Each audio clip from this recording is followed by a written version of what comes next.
Next, I'd like to thank our presenting sponsor, Boeing, and then I would also like to thank our event sponsors, BECU, Business Health Trust, Expedia, Microsoft, Reach King County, and T-Mobile. Now let's review our norms for this webinar.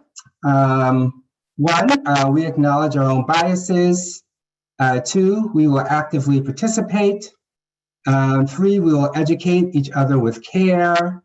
And then four, we will value progress over perfection.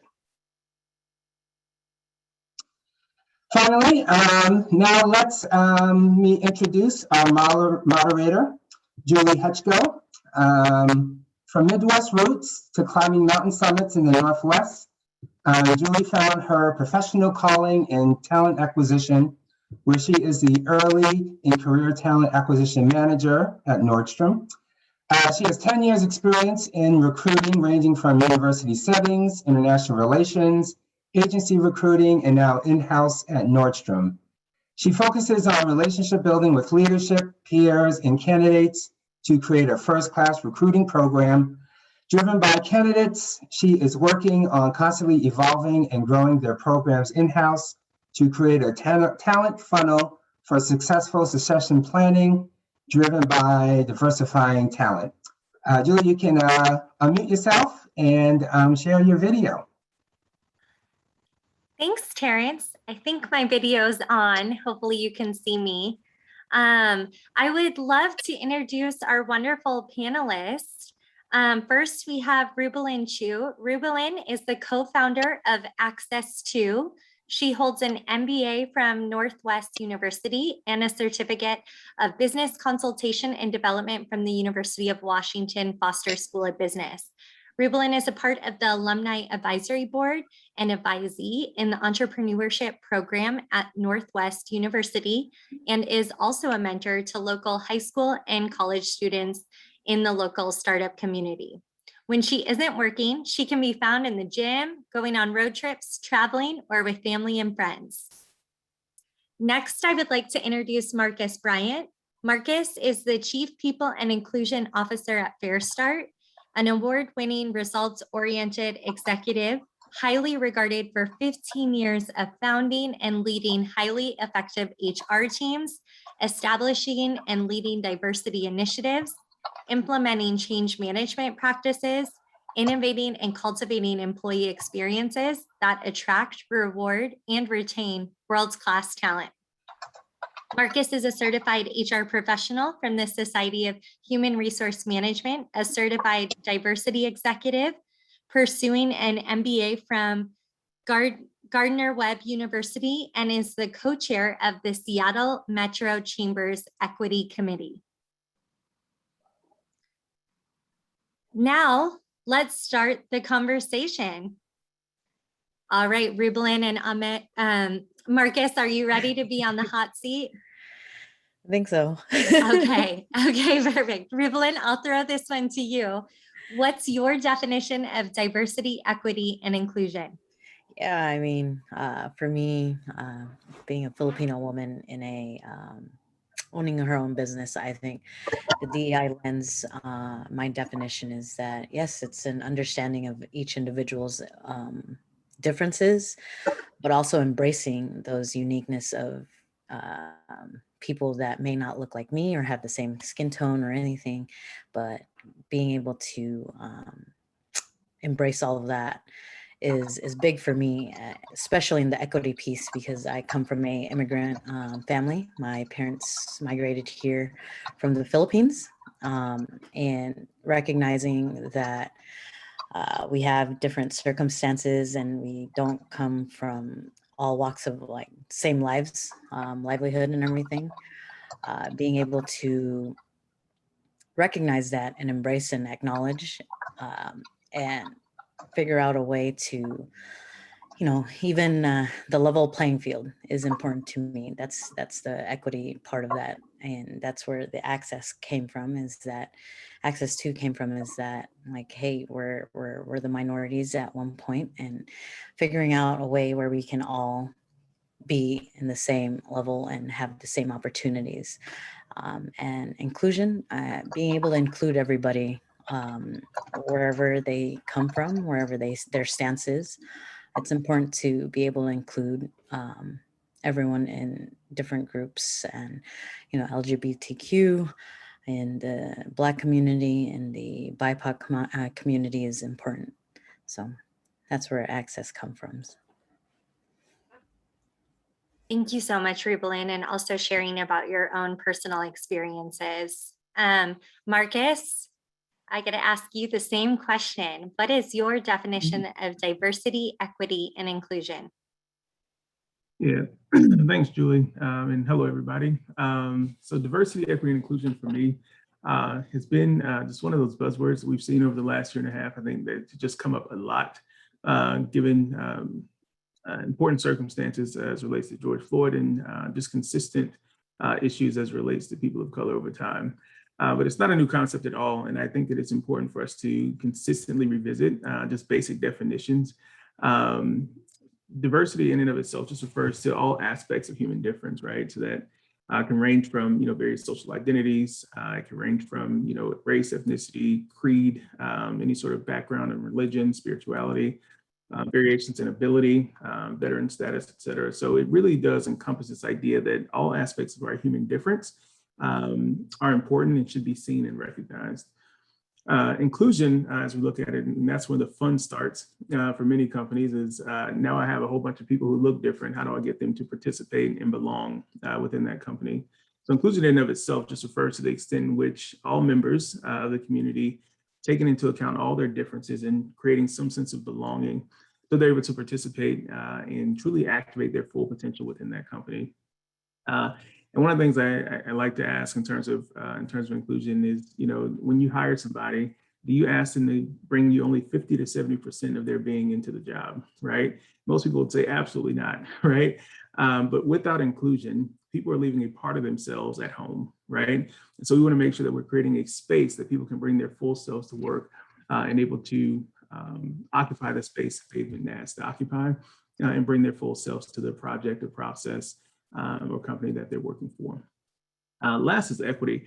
Equity, for me, is just hinges on outcomes, right? I hear all the time that it's just based on this idea of fairness, and I think that's a part of it, right? But we want to make sure that we're taking into account that all of our practices, all of our policies, as we look across our landscape in the workplace, hinges on this idea that we need to make sure people have equitable outcomes, because everybody does not start from the same place. And I think that when we consider both equity and, let's say, juxtaposed with like equality, right?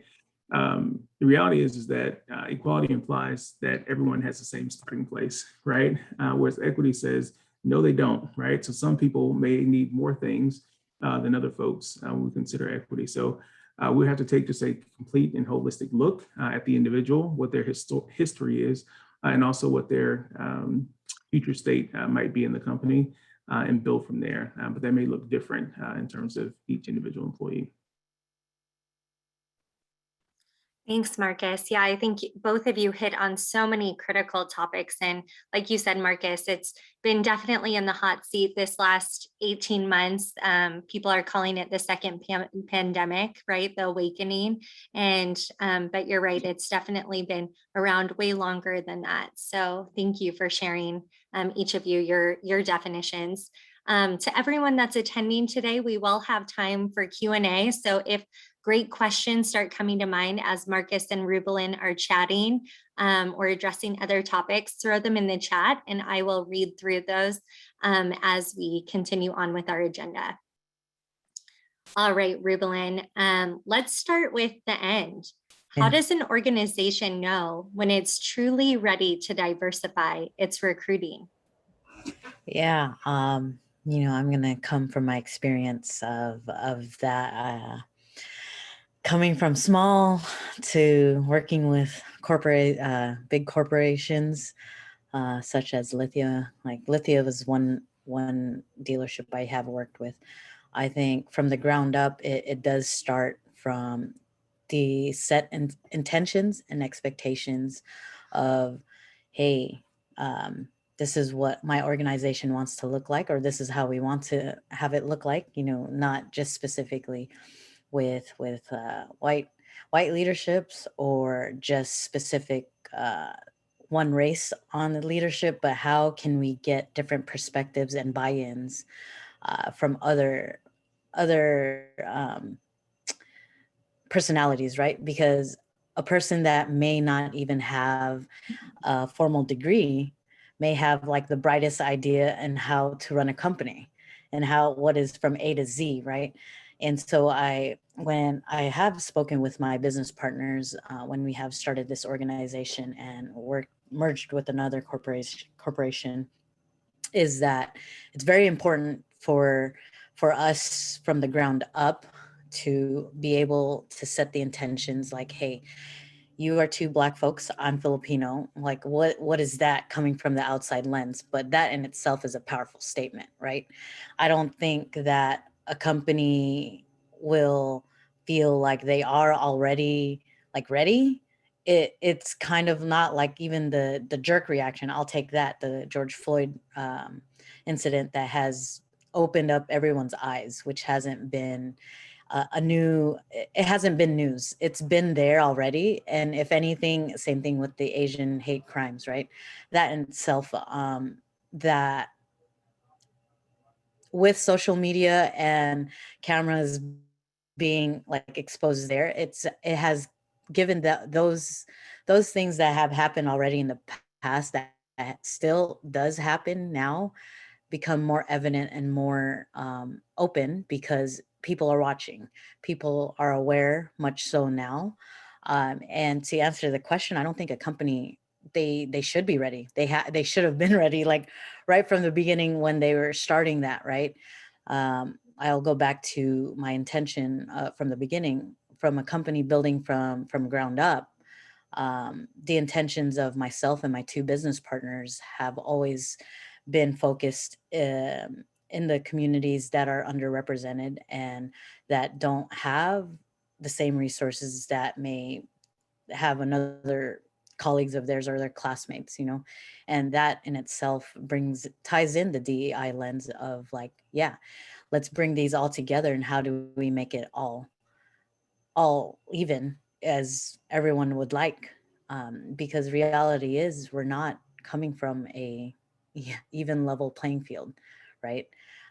I may have to work harder than the next person because I've already started from here. And same thing with my two business partners. We've started from here while everyone's already right here.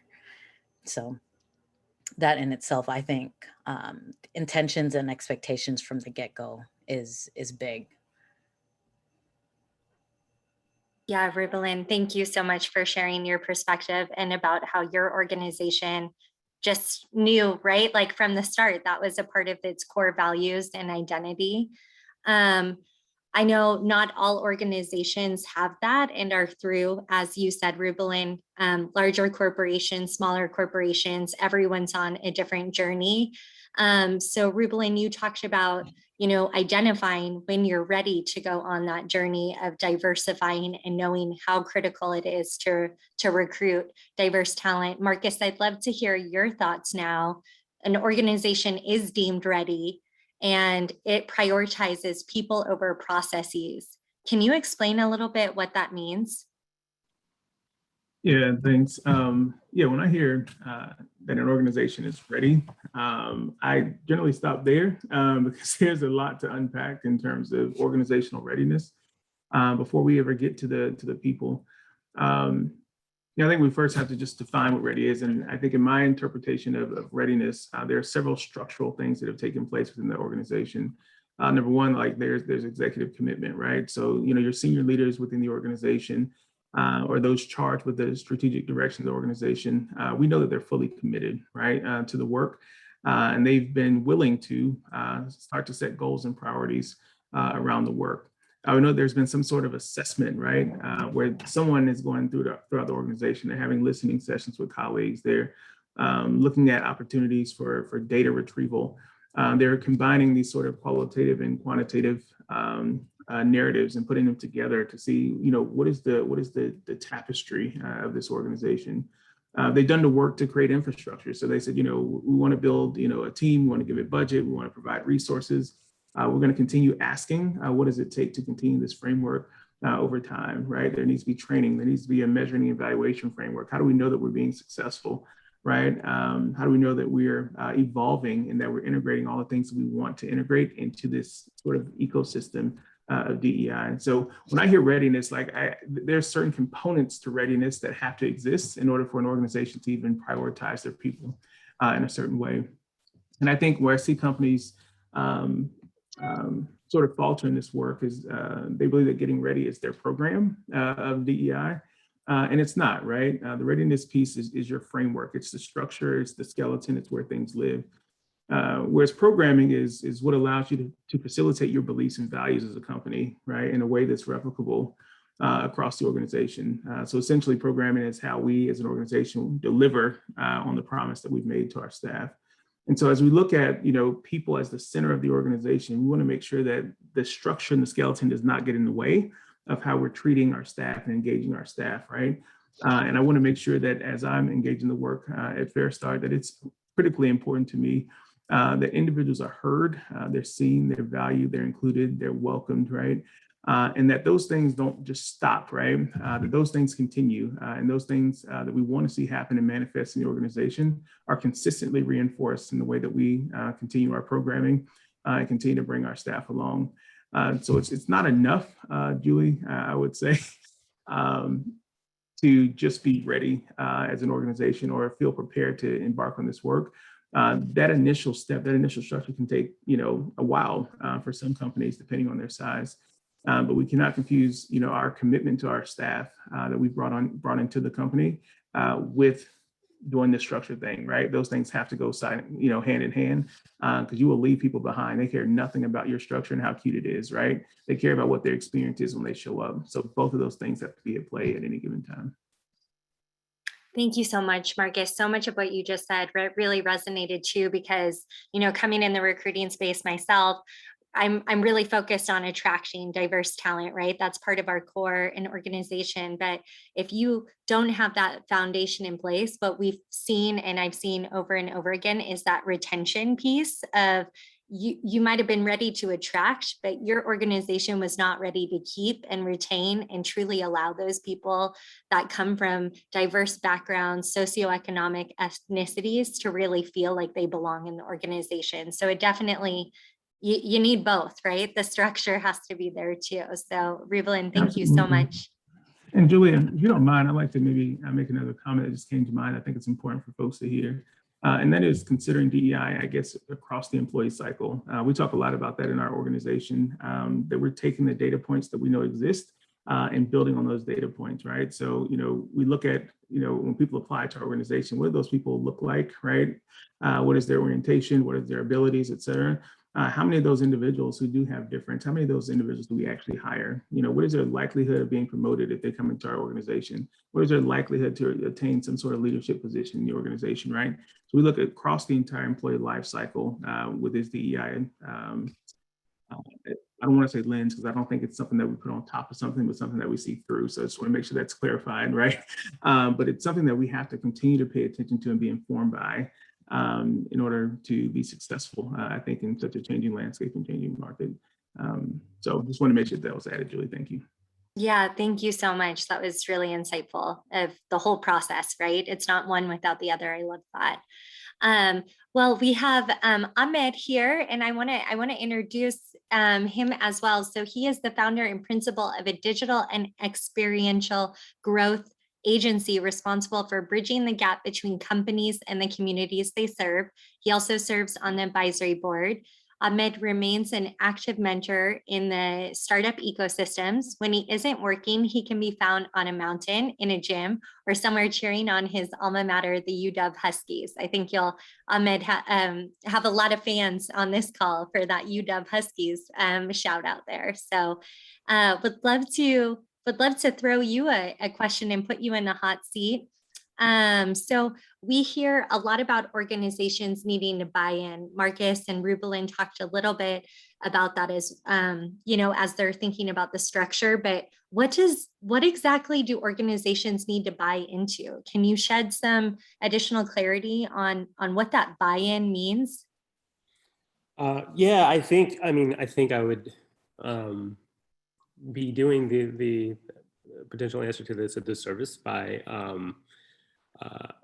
saying or letting my response assume that there's like one answer here, right? I think buy-in is entirely subjective, oftentimes dependent on the company's goals, what they're looking to achieve, and kind of the current state of the organization, right? I think I heard Marcus mention something earlier, which is fairly consistent across the board.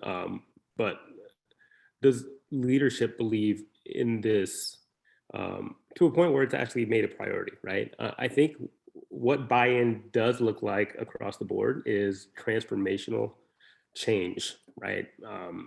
You see companies all the time set aside a budget, a timeline, and resources, staff resources to digital transformation as an example, right? A lot of companies are going through this right now, right? But like there's a very intentional strategic goal with resources thrown at this problem because they understand the impact to the company's bottom line and the impact to how the company is going to be doing business, right?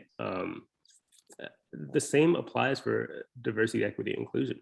If you want your company to look more diverse, which is only a single metric, I believe, of diversity, equity, inclusion, you've got to be ready to entirely transform the way your company thinks from the top down. It's, buy-in is, acceptance that, this is going to change the outcome of our company, which means it's going to change the processes that exist right now. And it's going to change the priorities on how we ensure that every employee helps execute the processes that are put in place, right? Again, I think that the details are entirely subjective on who the company is, where they are, where they're looking to go. But what's consistent is, the companies really need to throw resource and change their mindset before, I think they can be considered as an organization that's bought in.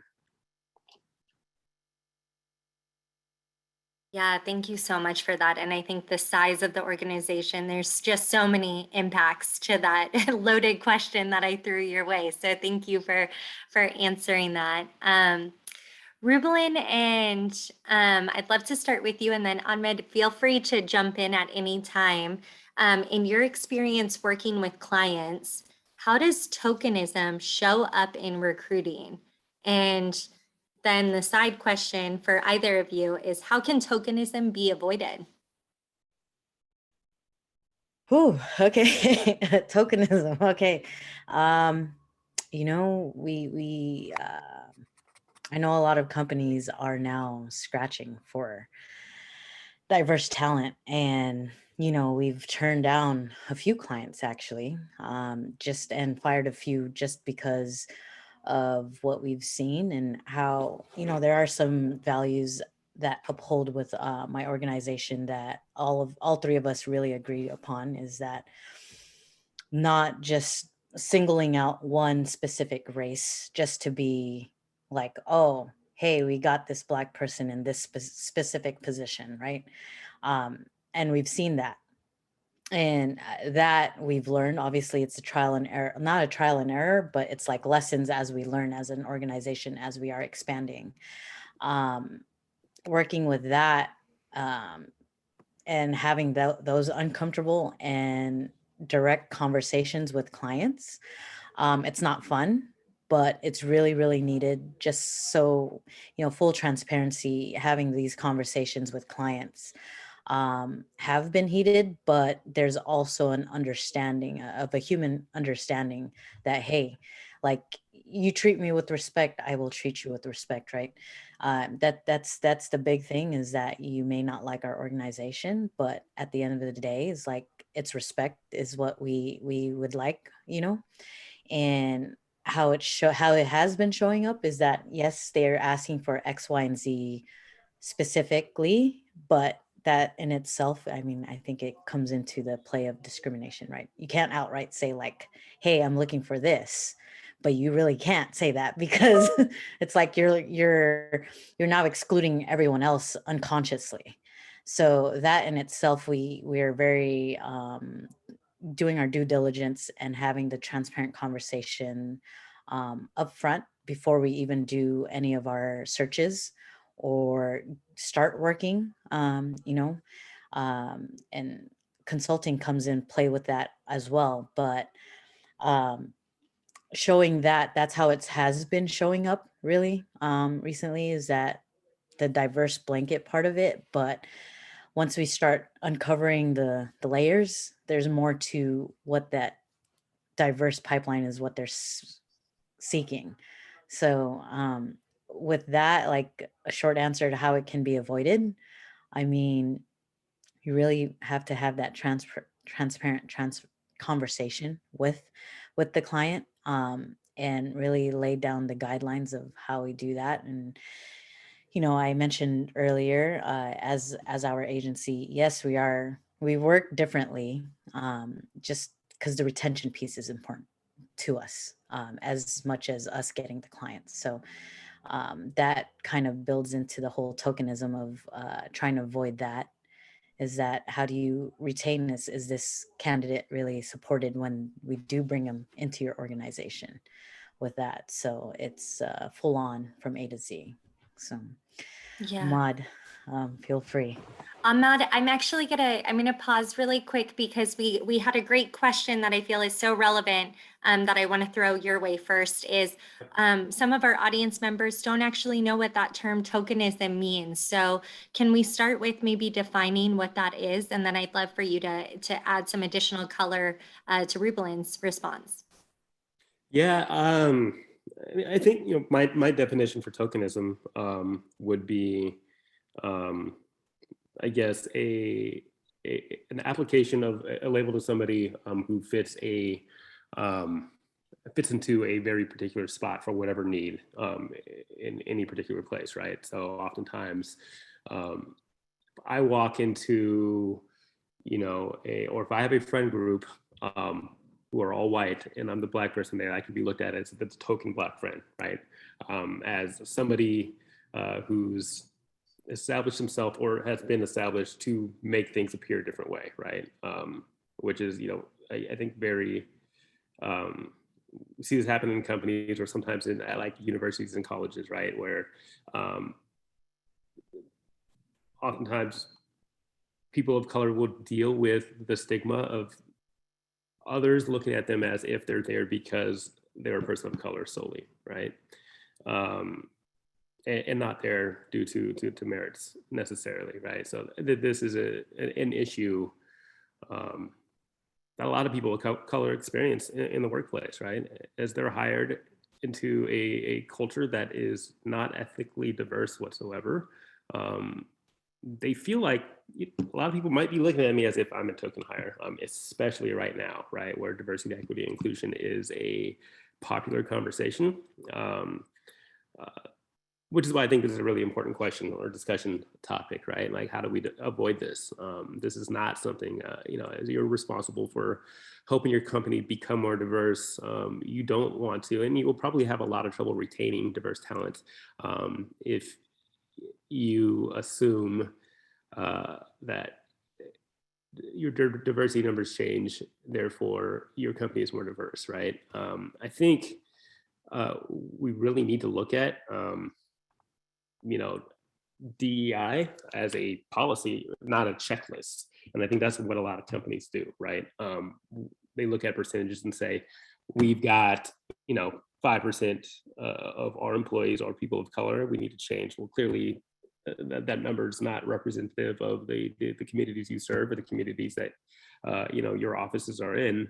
So yes, you do need to change, but like, that's not the way to change it, right? I think this reverts back to the earlier question or conversation when I was joining about readiness, right? Like, how do you ensure that when somebody, a person of color or somebody from a diverse background joins your company, that they don't feel like they're tokenized, right? Like they don't feel like they're just the hire to make the company look good. And, you know, again, it really needs to start from within. It needs to start before you start hiring people, right? Companies really need to focus on measuring impact and not just the change in percentage in order to, I guess, fully achieve the readiness necessarily set to avoid tokenism. You know, example, right? Like I'm going to say don't tokenize the individuals once they get there, right? Like I've seen this at companies before where you'll have a person of color and they show up in every single public facing photo, oftentimes for things entirely unrelated to what they do. You know, I was actually in the office of a client. This is, you know, pre-pandemic, and you know, the company, I didn't work for the company, but they were a client of mine. You know, somebody was walking around doing they were shooting a video on some conference that they're hosting a little bit later on, and the person stops with excitement, like the videographer or the person that was with the videographer stops with excitement, turns to me and says, "Would you like to say some words about blockchain?" I know nothing about blockchain, but clearly you wanted a person of color to talk for your video on blockchain, right? Like these are kind of things that are encountered often, and aren't necessarily solutions to creating equitable space for people of color that you're looking to hire, right? So like it's like those kind of things are what contributes to tokenism, and those are the things that need to be eliminated as you look to become more diverse. Yeah, I think you brought so many great points up. And I know in the talent acquisition space, I've been in that.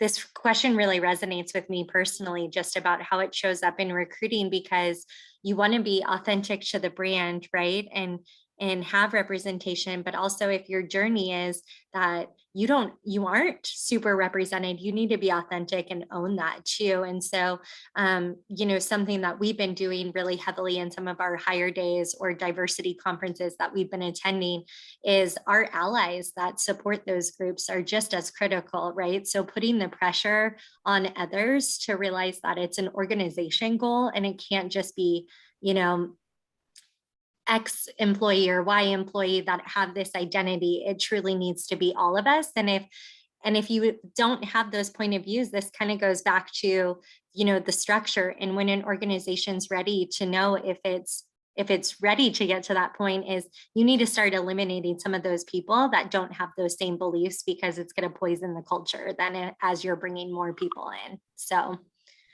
yeah, a very, very loaded question there. So thank you, Rivelin and Ahmed, for your vulnerability, and Ahmed for sharing that story too. That was so personal. Marcus, I'm gonna throw this one to you. As we talk about best practices for outreach and really thinking about diversifying and inclusion and equity too, what are some outreach best practices that you've seen or have been a part of? Yeah, this may be a different answer, but very tailored, right? So I think when we consider outreach, it's what's seen externally, right? What can we provide in terms of an external experience to get people into what we have going on, right? And I think that presents a challenge, right? Because I think it will perpetuate the idea of what both Ruben and Ahmed were just talking about, right? Which is tokenism, right? If I'm asking you to come into something, I'm asking you to be a part of what, you know, I'm doing. I'm not being a part of what you're doing, right? So you're coming into a space and there's an expectation that you will assimilate, right, to what's happening there in order to be successful, right? Which sometimes breeds this idea of tokenism. So I would say inside the organization really needs to get right first before any outreach is done whatsoever, right? And I think one of the ways that you can do that is just empathetic leadership. You know, I think it's really important, particularly for leadership, to just care, right? Like I need you to care about the people who are showing up every single day. It is an investment of every single employee in the organization who works full time that they're going to spend 2,080 hours with you, a third of their lives during that time with you, right? So what is their experience, and why should you care about that experience of a leader? And how you guide them toward whatever their current state is into their future state? Are you developing them within the organization? Are you preparing them for future roles in the organization? Are you preparing them to leave and go do something great at some other company, right? But just a leader who truly cares about employees will posture an employer for success in terms of their outreach. I'd say it's also important just to create a culture of inclusion and belonging at the organization so that when people show up, they're not surprised at what they're walking into. I often tell this story around giraffes and elephants that I think is relevant.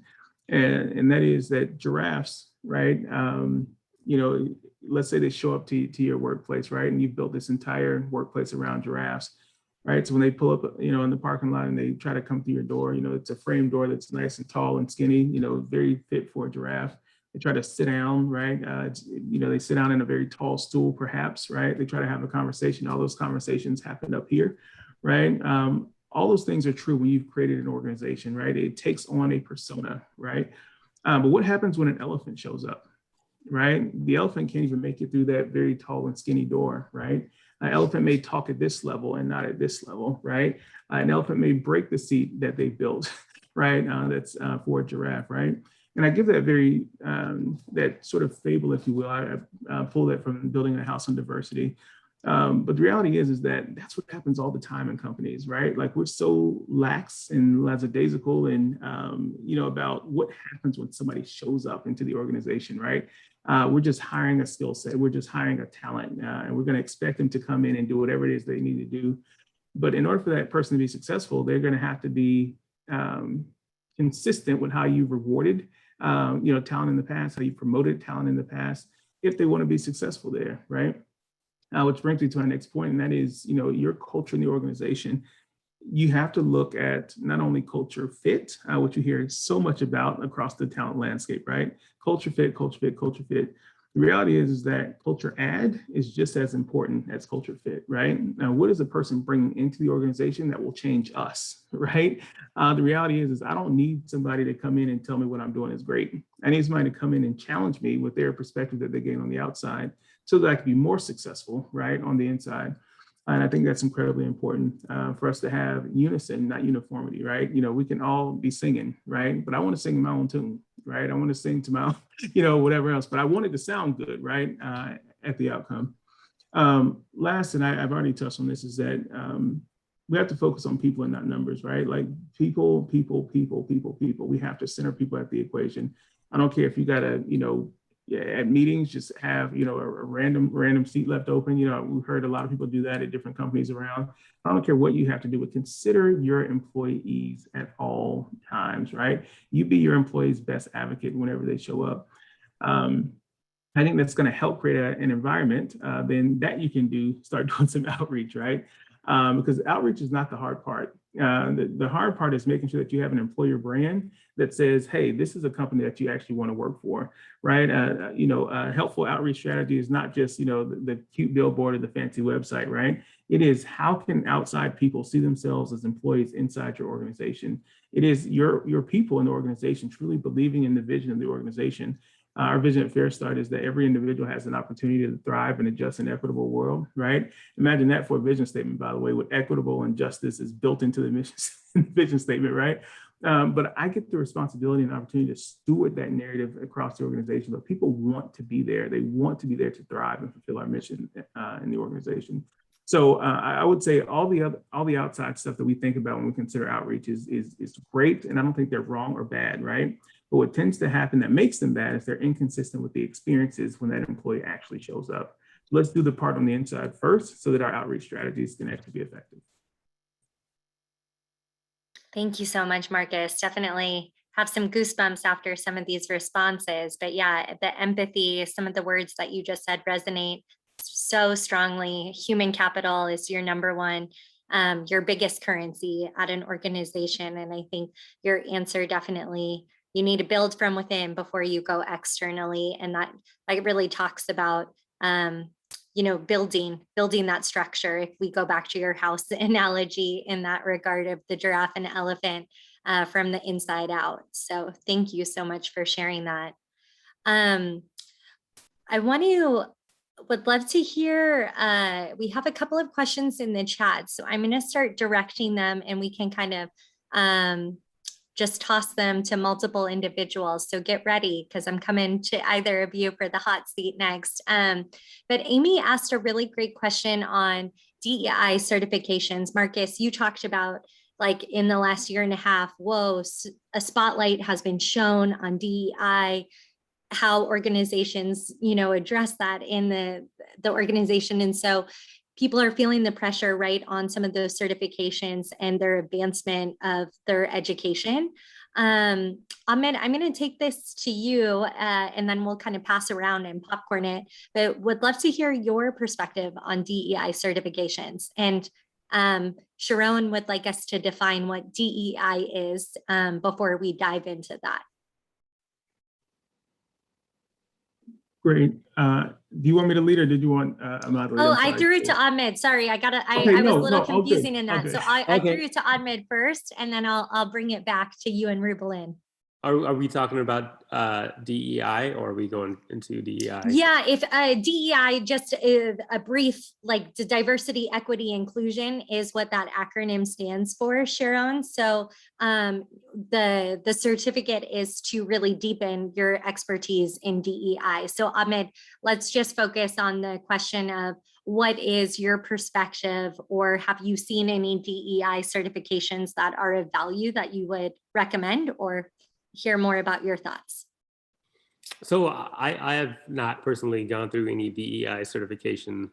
And so I don't feel qualified to speak on the validity of any particular one. I think, I guess I would assume, and I know a lot of people that work in the DEI space, sometimes they do offer certifications after a certain amount of coursework. I think going through necessary coursework to educate yourself on DEI and the practices necessary to achieve some of the goals that I think a lot of companies are trying to is a large step in the right direction, right? Because I'm assuming there's some sort of buy-in from leadership that allows for time spent with individuals on a team doing this kind of work, right? So there's at least some level of priority, right? So I think that's good. Now, whether a specific certification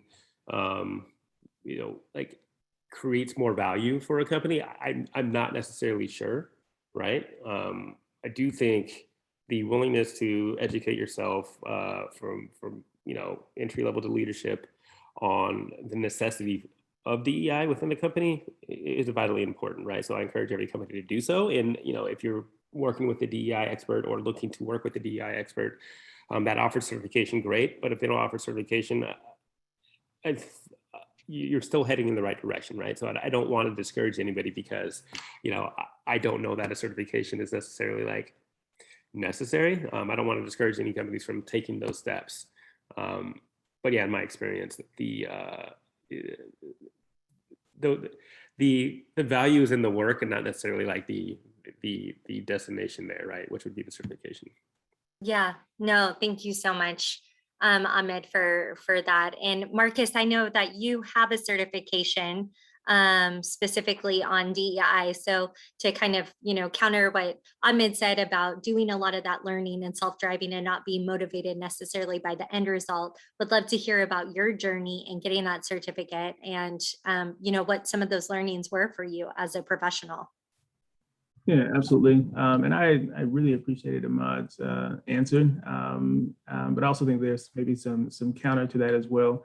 I think Ahmed is right. Like, just having a certification or putting some letters behind your name does not make you a better professional. I'm just going to tell you just like that, right? It doesn't work, right? You show up and it's like, well, I forgot everything that I studied in that book before I got that certification, right?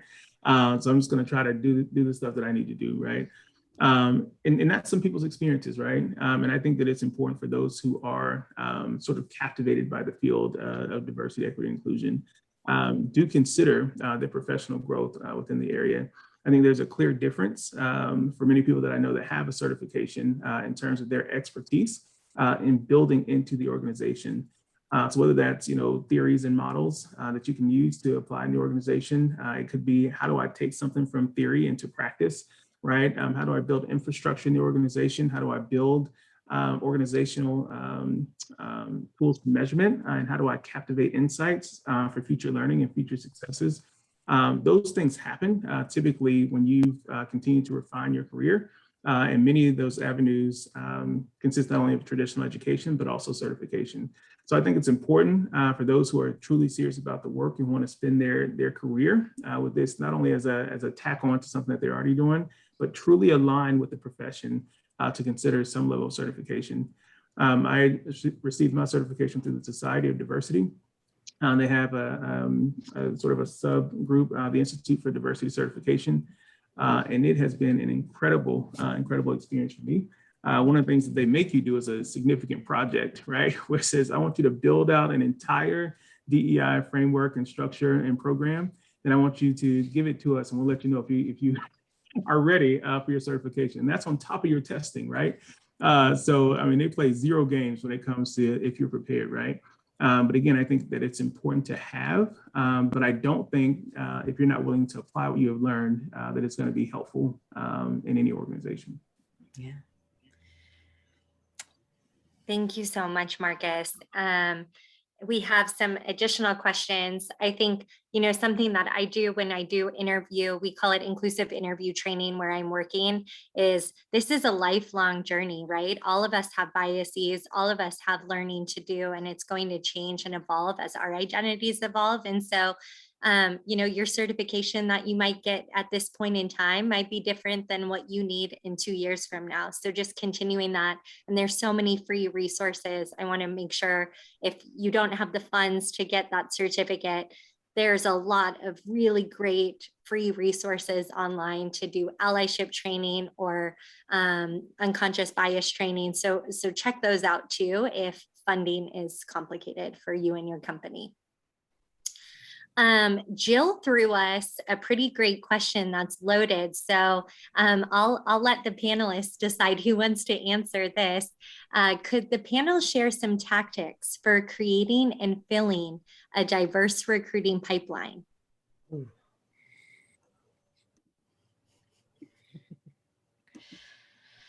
I will refrain because I just spoke, but I'll be happy to chime in if you all have don't have anything to contribute to the question. And I'm going to defer to Ruben first. Oh man, I knew he was gonna say. I'm happy to.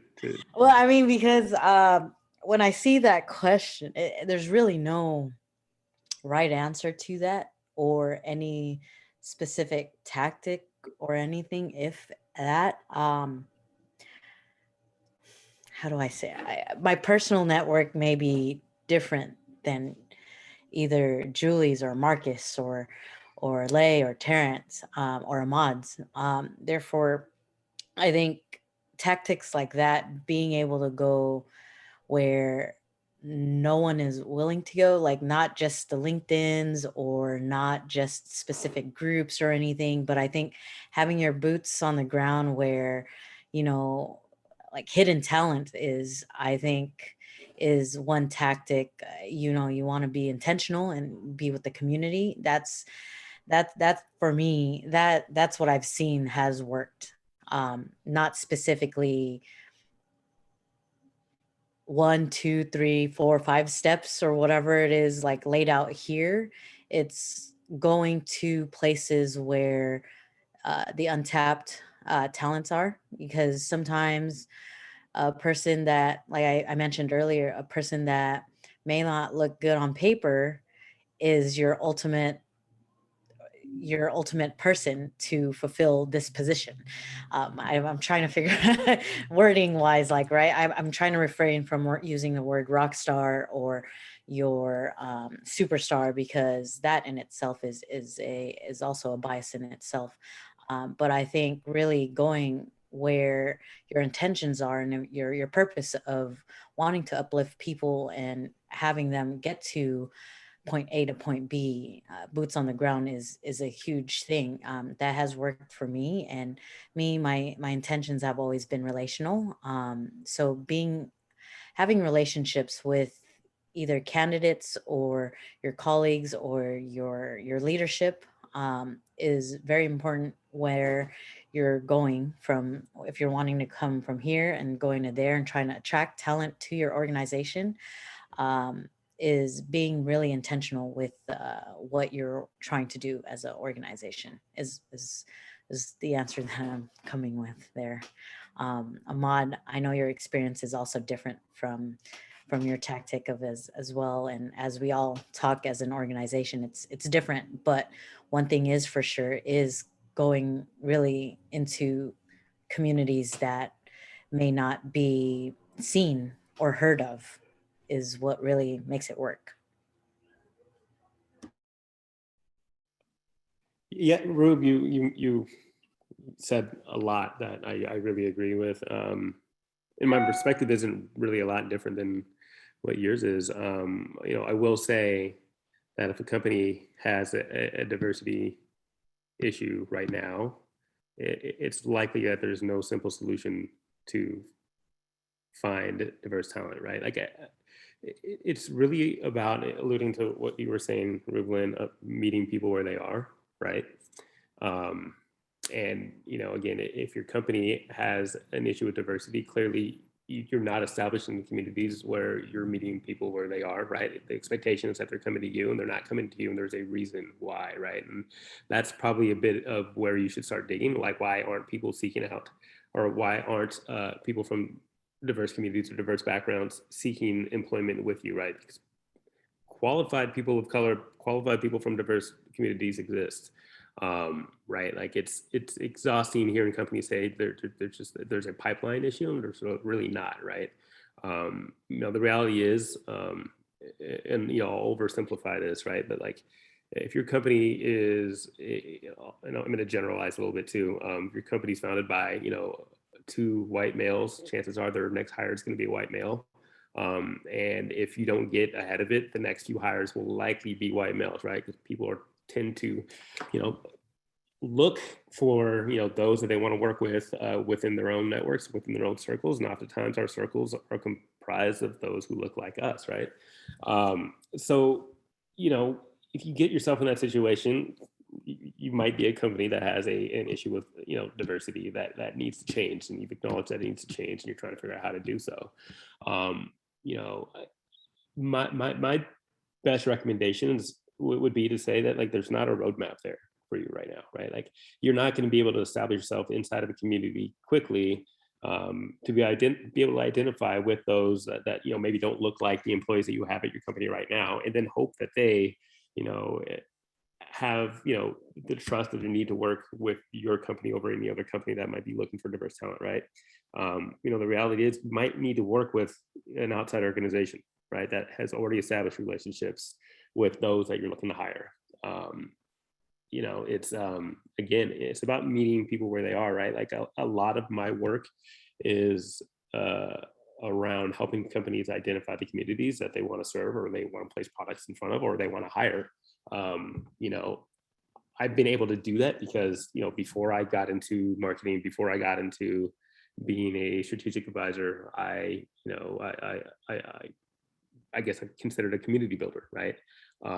I intentionally would create space events for individuals with the goal of connecting them to resources, right? And that took about 10 years of work for me to understand how to engage people where they are, and to have a network of my own that I can share with any of the companies that I advise, right? Like, this isn't something that happens overnight for a company that has a diversity issue, right? So you probably do need to be looking for like outside help and outside resources to help connect where you want to be connected.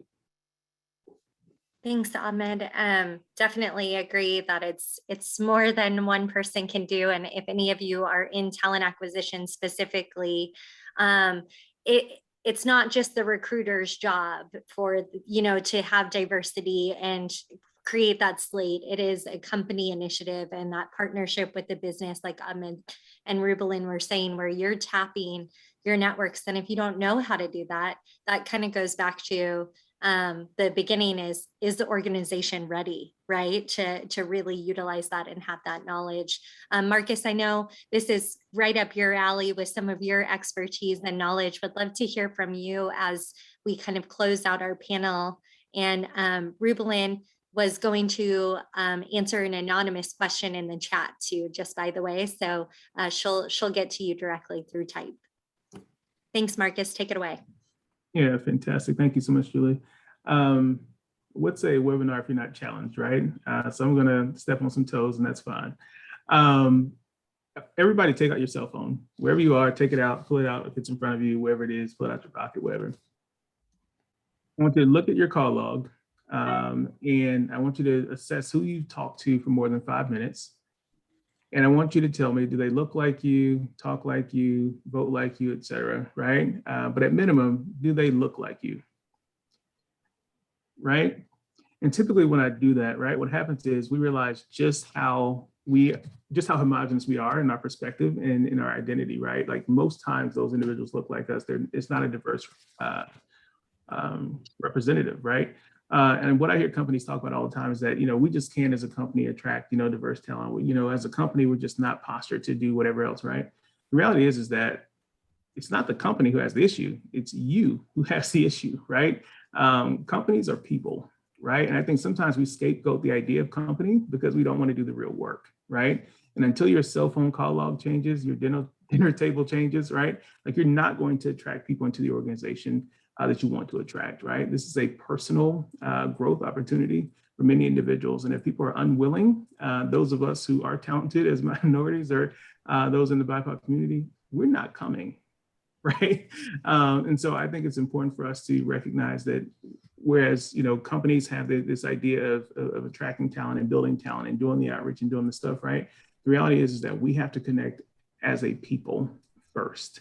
And if we can do that, then we'll attract anybody who we want to come. We can refer people very easily. We can call our network and say, hey, this would be a great opportunity for you, right? Those things need to happen, right? It's not this people are sitting down waiting, oh my gosh, I can't wait till they call me. This is gonna be so great, right? People of color are not doing that, right? What people of color are doing is living their lives, actively working, trying to matriculate in an organization. Some respected, some not, right? So they're not waiting in the wind for somebody to call them with this great opportunity. What we are doing is waiting to see if people are real and if people will connect with us in a genuine way and not tokenize us when we show up. So change your call log, change your dinner table, and I think you'll change the outcome of your employee base. Thank you so much, Terrence. I'm going to go ahead and give the mic back to you. Great. Thanks, all of you. Thanks to Julie and Rublin and Marcus and Ahmad for amazing conversation. To all of our members out there, I hope you got a lot out of it. We will be posting the recording of this video tomorrow on our website. So please feel free to share and to look at it again. Before we close, I would just like to thank our presenting sponsor, Boeing. Without them, we wouldn't be able to put this on.